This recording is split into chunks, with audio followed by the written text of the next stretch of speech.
What will it take? What does Simon Harris have to do to get Fianna Fáil to pull the plug on this rotten government? Decaying corpses were left on the corridors of Waterford Hospital. Because the bodies weren't even refrigerated, the families couldn't have an open coffin because the bodies had decayed too much. This is the Irish health service in the 21st century.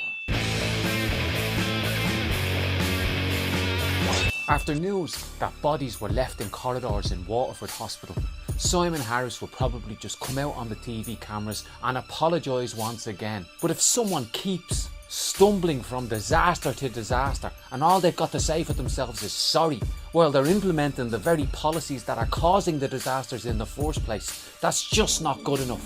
And Fianna Fáil, well, they're very quiet about it all. Well, do you know why?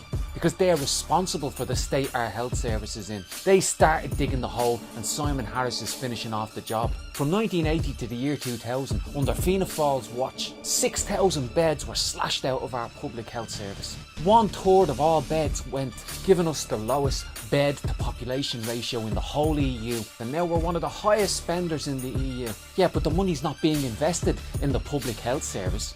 All the money that the government is spending on health is going to private companies. We're seeing no change because of outsourcing. They spent 100 million on security staff alone in 6 years. Instead of directly employing those people through the public health service, we're spending 200 million a year on agency staff. Now, get the logic of this. Simon Harris and Leo Varadkar and James Riley and people like that decided they want an embargo, so we can't recruit any more new nurses into the health service. You know, we've got to watch the budget. And then we spend more money paying private agency firms to employ nurses to take up the slack because we won't recruit anybody. It's a joke, and the joke's on us, the working class of Ireland. One recruitment firm, CPL Resources, got 50 million in taxpayers' money in 1 year.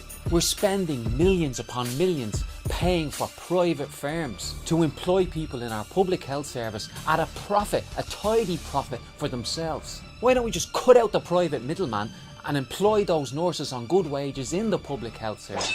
We'll soon be at a stage where there's 1 million people on waiting lists in this country. And there's one thing that links Fianna Fáil governments of the 80s and 90s and Fine Gael today. They want to drive public health into the ground. They're talking about outsourcing all the catering. They're talking about outsourcing this, outsourcing that. They outsourced the cervical smear and women died because of it. And those that can afford it will just go to Dennis O'Brien's Beacon Hospital. The destruction of our health service and the dead bodies lying rotting in Waterford Hospital are the result of intentional policies. So whenever you see Simon Harris saying sorry, just remember how insincere that is. He knows exactly what he's doing to our public health service. And remember it when they knock on your door over the next few weeks. There's a local election on May 24th.